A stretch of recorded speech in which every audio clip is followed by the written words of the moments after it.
আপনারা দেখছেন শিরোনাম update, powered by Misba agro product, Arambagh, Hooghly.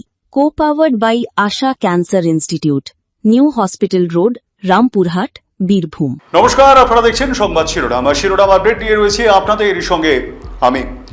বুধবারে রাজ্য বিধানসভার অধিবেশনের যে আঁচ, সেই আঁচ এসে পড়ে বৃহস্পতিবারেও, এবং এই বৃহস্পতিবারেও ঘটনার কেন্দ্রবিন্দুতে ছিলেন বেলেঘাটায় কালীঘাটপন্থী তৃণমূল কংগ্রেসের বিধায়ক সেই কুণাল ঘোষ। এদিন অবশ্য তাকে বের করে দেওয়া হয়নি অধিবেশন কক্ষ থেকে, তবে গতকাল অর্থাৎ বুধবারে যে ঘটনা ঘটেছিল, যার সঙ্গে তীব্র বাদানুবাদে জড়িয়ে পড়েছিলেন সেই রাজ্য বিধানসভায় বিরোধী দলের চিফ হুইপ আখরুজ্জামান সাহেব, তার সঙ্গে অবশ্য এদিন কোনো আর নতুন করে তর্কাতর্কি হয়নি, একথা ঠিক। কিন্তু রাজ্য বিধানসভার অধ্যক্ষ রথীন্দ্র বসুর সঙ্গেই তিনি কিন্তু তীব্র বাদানুবাদে বৃহস্পতিবার জড়িয়ে পড়েন। এবং এই ঘটনা আমার মনে পড়ে যাচ্ছিল আগের বিধানসভা অর্থাৎ পূর্বতর সরকারের আমলে যদি এরকম কোনো ঘটনা ঘটতো, তাহলে সেক্ষেত্রে কিন্তু এই মার্শাল ল প্রয়োগ করে আর কি বের করে দেওয়া সেটাই নয়, পুরো অধিবেশনের জন্য সাসপেন্ড করা হতে পারত। এবং শুধু তাই নয়, যেভাবে উনি তেড়ে গিয়েছিলেন, তাহলে সেক্ষেত্রে অ্যাটেম্প টু মার্ডার কেস এরকমও হতে পারত। তিনি তাকে নিগ্রহ করবার জন্য গিয়েছিলেন, মারধর করবার জন্য গিয়েছিলেন, ষড়যন্ত্র ছিল তার, এরকম কিন্তু হতেই পারত। ভাবছেন হঠাৎ করে কেন এই কথা বলতে যাচ্ছি, আসলে বিগত দিনে যা যা ঘটেছে পূর্বতর সরকারের আমলে, সেটা কিন্তু এই রকমই ইঙ্গিত দিচ্ছে এটা হতে পারত। তার কারণ এই যে আজকের মুখ্যমন্ত্রী শুভেন্দু অধিকারী, তিনি তখন বিরোধী দলনেতা ছিলেন, তাকে তো কম হেনস্থা করা হয়নি। বিধানসভা থেকে নয় করেও অন্তত 5 বার, আমার যতদূর মনে পড়ে 5 বার তাকে সাসপেন্ড করে দেওয়া হয়েছে, 5 বার তাকে বের করে দেওয়া হয়েছে, মার্শাল দিয়ে ব্রেক করে দেওয়া হয়েছে, একসঙ্গে 5-6 জন বিধায়ক। এরকম ঘটনা কিন্তু ঘটেছে। আপনাদেরকে অবশ্যই আমি এই বিষয়গুলো তুলে ধরবো। কুণাল বাবুরা এই সমস্ত কিছু আজকে হয়তো ভুলে গিয়েছেন সব কিছু, কিন্তু মানুষ মনে রেখেছে যে রাজপথে একটা মিছিল বা একটা মিটিং করবার অনুমতি পুলিশের তরফ থেকে দেওয়া হতো না, এবং তার জন্য কিন্তু তাদেরকে আদালতে ছুটে যেতে হতো। এবং মার্শাল ল প্রয়োগ করে যে আজকে ক্ষোভ প্রকাশ করেছেন কুণাল ঘোষ, বৃহস্পতিবারের, বুধবারে মার্শাল ল প্রয়োগ করা হয়েছে এবং বৃহস্পতিবারে তিনি ক্ষোভ প্রকাশ করেছেন। কি বলেছেন তিনি?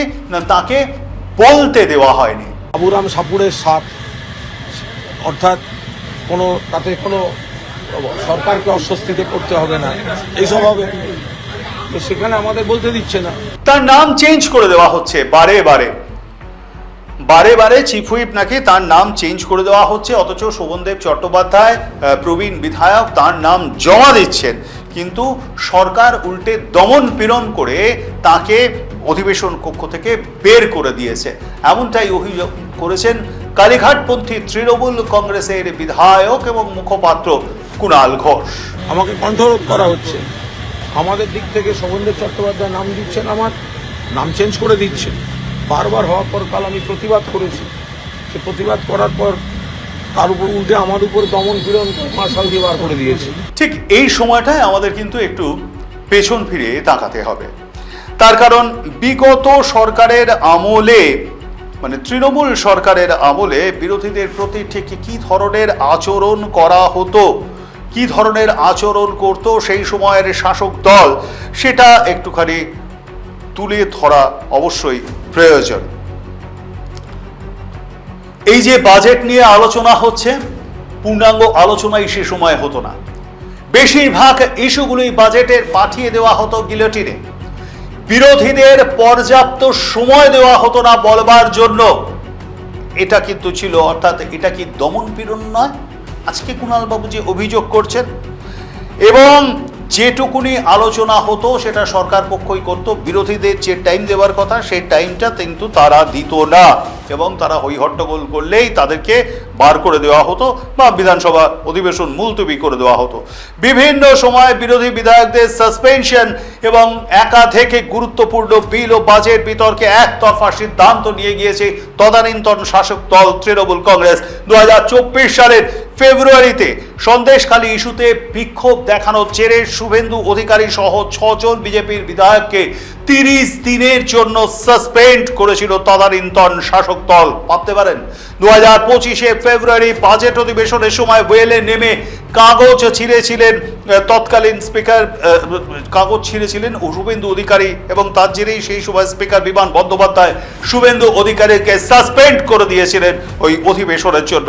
2025 সেপ্টেম্বরে সেনার মঞ্চ ভাঙা নিয়ে সেই সময়ের মন্ত্রী ব্রাত্য বসু, শিক্ষামন্ত্রী ছিলেন ব্রাত্য বসু, তার মন্তব্যের প্রতিবাদ করেছিলেন বিধানসভায় দাঁড়িয়ে। তাই বিরোধী দলনেতা শুভেন্দু অধিকারীকে বিধানসভার বিশেষ অধিবেশনের বাকি সময়ের জন্য বাইরে থাকতে হয়েছিল, অর্থাৎ সাসপেন্ড করে দেওয়া হয়েছিল। 4 সেপ্টেম্বর 2025 তৎকালীন বিরোধী দলনেতা শুভেন্দু অধিকারীর সাসপেনশনের প্রতিবাদে বিজেপির একাধিক বিধায়ক তারা বিক্ষোভ দেখাতে শুরু করেন, এবং বিরোধী বিধায়কদের হই হট্টগোল এবং স্পিকারের নির্দেশ অমান্য করার কারণ দর্শিয়ে স্পিকার মার্শাল ডেকে বিরোধী পক্ষের 5 জন বিধায়ক শঙ্কর ঘোষ, অশোক টেন্ডার, অগ্নিমিত্রা পল, মিহির গোস্বামী এবং বঙ্কিম ঘোষকে চ্যাং দোলা করে টেনে হিঁচড়ে বিধানসভার অধিবেশন থেকে বের করে দিয়েছিলেন। শুধু কি তাই, অভিযোগ আরো রয়েছে। তৃণমূলের আমলে বিরোধীদের সভা বা মিছিলের অনুমতি দিত না সেই সময়ের পুলিশ, কলকাঠি নাড়ত সেই সময়ের শাসক দল। কেন জানেন? শোনাবো সেসব কাহিনী, তবে তার আগে শিরোনাম আপডেটে নিয়ে নেব ছোট্ট একটা বিরতি। সঙ্গে থাকুন। সাধারণ মানুষের জন্য স্বাস্থ্য পরিষেবার অন্যতম বিশ্বস্ত প্রতিষ্ঠান ও অত্যন্ত ভরসার জায়গা মালদার Janaseba health clinic and nursing home. Malda এবং আশেপাশের এলাকার বাসিন্দাদের সুবিধার্থে এখানে স্বাস্থ্যসাথী কার্ডের সুবিধা সহ আপনি পাবেন 24 ঘন্টা এমার্জেন্সি পরিষেবার ব্যবস্থা, প্যাথোলজিক্যাল পরীক্ষার সুলভ ব্যবস্থা, ওপিডি, আইপিডি, ওটি, আইসিইউ, এইচডিইউ এবং এসি কেবিনের পরিকাঠাম। আমাদের ঠিকানা NH 34, গাবগাছি, যদুপুর, মালদা 731103।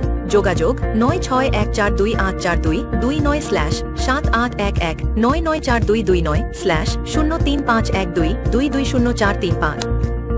উত্তর 24 পরগনার মৎস্যলন্দপুর এবং পার্শ্ববর্তী এলাকার বাসিন্দাদের জন্য উন্নত পরিকাঠামো এবং মানবিক পরিষেবার যুক্ত তপবন নার্সিং হোম একটি অত্যন্ত নির্ভরযোগ্য স্বাস্থ্যসেবা কেন্দ্র হিসেবে পরিচিত। স্বাস্থ্যসাথী কার্ডের মাধ্যমে চিকিৎসা ও অপারেশনের সুবিধা পাওয়া যায়। এছাড়া বিভিন্ন প্রকার সার্জারি, এছাড়া ইসিজি, বিভিন্ন রক্ত পরীক্ষা, আল্ট্রাসোনোগ্রাফি, ইকোকার্ডিওগ্রাফি, ডিজিটাল এক্স-রে প্রভৃতি বিভিন্ন প্রকার পরীক্ষা নিরীক্ষাও করা হয়। আমাদের ঠিকানা তেঁতুলিয়া রোড, মৎস্যলন্দপুর, উত্তর 24 পরগনা। যোগাযোগ 9475754352। আপনারা দেখছেন শিরোনাম update, powered by Misba agro product, Arambagh, Hooghly. Co powered by Asha cancer institute, new hospital road, Rampurhat, Birbhum. সঙ্গে থাকার জন্য ধন্যবাদ। ফিরে এলাম বিরতির পর। আপনারা দেখছেন শিরোনাম আপডেট। বিরতির আগে যেটা বলছিলাম, বিধানসভায় বিরোধী দলের চিফ হুইপের দিকে তেড়ে যাওয়ার কারণে এবং অধিবেশন কক্ষে হই হট্টগোলের কারণেই মার্শাল দিয়ে কুণাল ঘোষকে বের করে দেন রাজ্য বিধানসভার অধ্যক্ষ রথীন্দ্র বসু। তারপরেই ক্ষোভ উগরে দেন কুণাল বাবু। যদিও চিফ হুইপ আখরুজ্জামান সাহেব তার দলেরই কিন্তু বিধায়ক। আখরুজ্জামান ঋতব্রতপন্থীদের দাবি করা আসল তৃণমূল কংগ্রেসের বিধায়ক এবং স্বীকৃত বিরোধী দলের চিফ হুইপ, এটা কিন্তু মনে রাখতে হবে। অপরদিকে কুণাল ঘোষ, তারা কিন্তু কালীঘাটপন্থী তৃণমূল কংগ্রেসের বিধায়ক এবং তাদের মুখপাত্রও বটে। বিগত সরকারের আমলে বিধানসভার অধিবেশনে কতটা প্রাধান্য পেতেন বিরোধীরা সেটা আমি তুলে ধরেছি আগেই। এবার শুনুন, বিগত সরকারের আমলে বিরোধীদের মিটিং মিছিল করতে দেওয়া হতো না। তার কারণ অশান্তির সৃষ্টি হবে। বিরোধীরা সব জায়গায় আইন শৃঙ্খলার অবনতি ঘটায়, আইন শৃঙ্খলার সেখানে অশান্তির সৃষ্টি করে, তারা অশান্তি পাকাতেই যায়। বিজেপির তরফ থেকে দুর্ঘটনাস্থলে আগুনস্থলে এই বিভিন্ন জায়গায় যাওয়ার চেষ্টা করা হলে এই যে আরজি কর কাণ্ড বলুন বা এই কান্দুনিতে বলুন, সন্দেশখালিতে বলুন, এই সমস্ত জায়গায় যখন যাওয়ার চেষ্টা করা হয়েছে না, তখন বলেছে যে না, সেখানে যেতে দেওয়া হবে না এবং তারা সেখানে গেলে অশান্তির সৃষ্টি হবে। অথচ শাসক দলের মন্ত্রী, এমএলএ, এমপি বাদ দিন, ছোট বড় মাঝারি এমনকি চুনোপুটি মার্কার নেতারাও কিন্তু সেখানে যেতেন, কোনো অশান্তি তখন হতো না। বিজেপির লোকেরা গেলেই, বিজেপির কোনো বিরোধী দলনেতা বা বিজেপির কোনো এমএলএ সেখানে গেলেই নাকি প্রবল অশান্তির সৃষ্টি হবে এবং আইন শৃঙ্খলা হাতের বাইরে তাদের চলে যাবে, এমনটাই অভিযোগ তোলা হতো। এবং এর প্রেক্ষিতেই কিন্তু তারা বারে বারে আদালতের দিকে ছুটে গিয়েছে। আদালত থেকে অবশ্যই এই পুলিশের যে অনুমতি, সেই অনুমতিকে খারিজ করে দিয়ে শর্ত সাপেক্ষে তাদেরকে বিজেপি বা অন্যান্য যে সমস্ত বিরোধী দলগুলি ছিল তাদেরকে যেতে দেওয়া হতো অকুস্থলে। যাই হোক, এবার ফিরে আসি বৃহস্পতিবারের এ বিষয়ে। বৃহস্পতিবারে বিধানসভায় দ্বিতীয়ার্ধে ক্রীড়া দপ্তরের বাজেট নিয়ে আলোচনা শুরু হওয়ার একটি কথা ছিল এবং অধিবেশন শুরু হতেই প্রবীণ বিধায়ক শোভনদেব চট্টোপাধ্যায়, বিরোধীদের বিধায়ক, তিনি উঠে দাঁড়ান। তিনি অধ্যক্ষের কাছে কিছু বলবার জন্য অনুমতি চান। অধ্যক্ষ তখন তার কাছে জানতে চান তিনি ঠিক কি বিষয় নিয়ে বলতে চাইছেন এবং কতক্ষণ তার সময় লাগবে। সেই সময় শোভনদেব বাবু জানান বুধবারের বিধানসভায় ঘটে যাওয়া ঘটনা নিয়ে তিনি কিছু বলতে চান। আর তখনই রাজ্য বিধানসভার অধ্যক্ষ রথীন্দ্র বসু তিনি কড়া অবস্থান নেন এবং পরিষ্কার জানিয়ে দেন বুধবার যা ঘটে গিয়েছে নতুন করে আর তিনি আলোচনা করতে চান না। বিধানসভায় যা ঘটেছে বুধবার তা অতীতে এর আগে ঘটেনি, কলঙ্কজনক অধ্যায়। এই কলঙ্কজনক অধ্যায় আর করবেন না। এইটা বলবার পরেই প্রতিবাদ জানান কুণাল ঘোষ। তিনি নিজের আসন ছেড়ে উঠে দাঁড়িয়ে অধ্যক্ষের মন্তব্যের প্রতিবাদ করেন এবং তীব্র বিরোধিতা করেন। রথীন্দ্র বসুর সঙ্গে সঙ্গেই তাকে কিন্তু সতর্ক করে দেন এবং তার সঙ্গে তর্কাতর্কি স্বাভাবিকভাবেই শুরু হয়ে যায়। নিজের সপক্ষে বলবার অধিকার সকলেরই রয়েছে। এই ধরনের ঘটনা অতীতেও ঘটেছে, এটা কলঙ্কজনক নয় বলবার চেষ্টা করেন কুণাল ঘোষ। আজ পয়েন্ট অফ অর্ডার তুলতে গেছিলেন শোভনদেব চট্টোপাধ্যায়, অ্যালাউ করেনি। উল্টে স্পিকার সাহেব বললেন কলঙ্ক। আমি আপত্তি করলাম, কলঙ্ক আপনি বলতে পারেন না। তোমার হলো আপনি হাতাহাতি করতে গেছিলেন। আমি কার সঙ্গে হাতাহাতি করেছি? আপনার এতগুলো ক্যামেরা রয়েছে, 1 সেকেন্ডে কোনো ফুটেজ দেখাতে পারবেন? আমি বলেছি আমাকে কেন বলতে দেওয়া হচ্ছে না, বলতে আমার উপরই এসে তো হামলা হলো। এর ঠিক পরে নিজের আসন ছেড়ে অধ্যক্ষের কাছে উঠে যান কুণাল ঘোষ। তৃণমূলের বিধায়ক বুধবারের ঘটনার কার্যত সাফাই দিয়ে বলেন আমি কোনো ধাক্কাধাক্কি করিনি। আর এরপর তার গলায় অনুরোধের সুর, আপনি কলঙ্ক কথাটা ঠিক বলেননি স্যার, আপনি এটা উইথড্র করুন। স্পিকারের উদ্দেশ্যে কালীঘাট তৃণমূলপন্থী বিধায়ক তিনি কিন্তু বারবার বলতে থাকেন আমি ধাক্কাধাক্কি করিনি এবং আমি আপনাকে যথেষ্ট সম্মান করি, আপনি কলঙ্ক কথাটা প্রত্যাহার করে নিন। এরপরই অধ্যক্ষ বলেন আমি একদম ঠিকঠাক বলেছি এবং আপনি কিন্তু কোনো রকমভাবে আমার কথা শুনছেন না, সভার কাজও পরিচালনা করতে দিচ্ছেন না।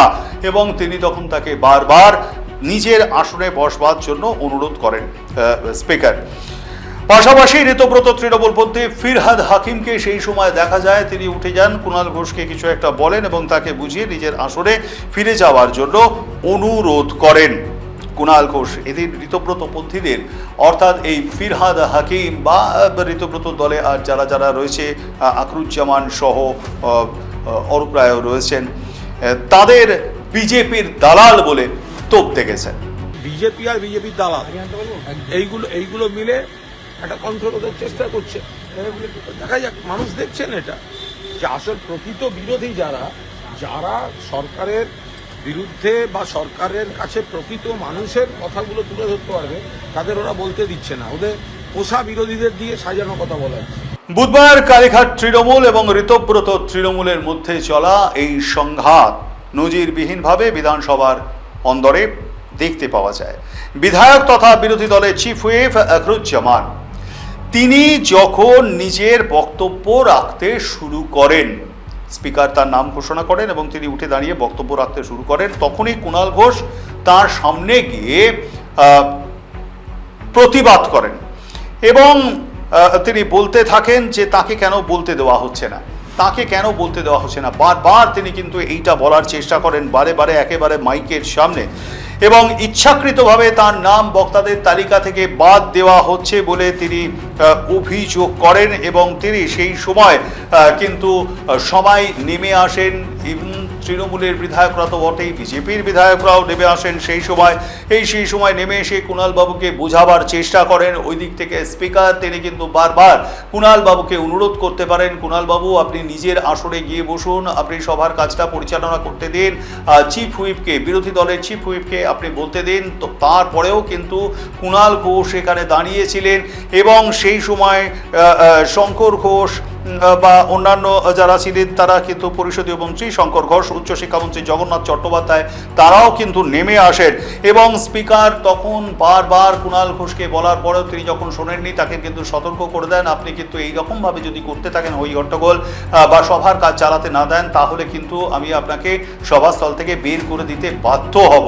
এবং এটাও কিন্তু বেশ কয়েকবার বলবার পরেও যখন কুণাল বাবু তার নিজের আসনে গিয়ে বসেননি এবং নিজের ভুলের জন্য তিনি কোনো রকমভাবে অনুতপ্ত বোধ করেননি, তখনই কিন্তু মার্শাল প্রয়োগ করে তাকে সভাস্থল থেকে একেবারে বের করে দেওয়া হয় সেদিনের মতন। তারপরেও কিন্তু গতকাল অর্থাৎ বৃহস্পতিবারেও কিন্তু তারপরে তিনি ফিরে আসেন, এবং বুধবারের ঘটনার পর, এটা বুধবারের ঘটনা, বৃহস্পতিবারেও কিন্তু তিনি তারপরে ফিরে আসেন, এবং সেখানেও কিন্তু তিনি ফের তর্কাতর্কি করেন, তবে এবারে রথীন্দ্র বসুর সঙ্গে তিনি তর্কাতর্কি করেন।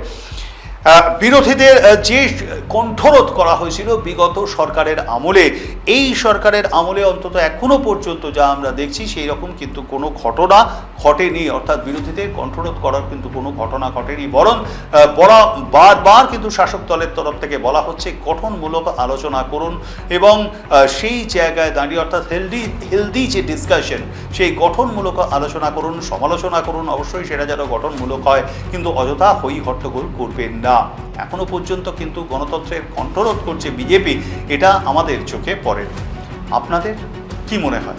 কমেন্ট বক্সে অবশ্যই মতামত জানাবেন, আর হ্যাঁ, লাইক শেয়ার সাবস্ক্রাইব করতে ভুলবেন না। আজকের এই যে শিরোনাম আপডেট, এই শিরোনাম আপডেট থেকে যাওয়ার সময় অর্থাৎ বিদায় বেলায় আমরা আরও একবার দেখে নেব বুধবার ঠিক কি ঘটেছিল, যা নিয়ে কুণাল ঘোষ খড়গহস্ত শাসক দলের প্রতি। ও শুভেন্দু অধিকারী, প্রতিমন্ত্রী বিশাল লামা, প্রত্যেক বাংলাদেশ বিবেটের 2026-27 অর্থবর্ষে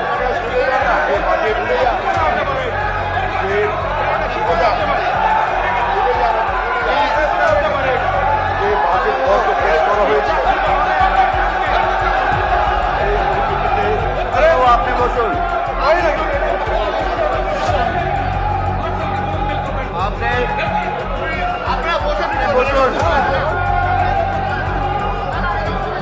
আপনি বসুন। কুণাল বাবু, আপনি যদি না বসেন, আমি আবার বলছি, আপনি যদি না বসেন আমি বার করে দিতে বাধ্য হব আপনাকে।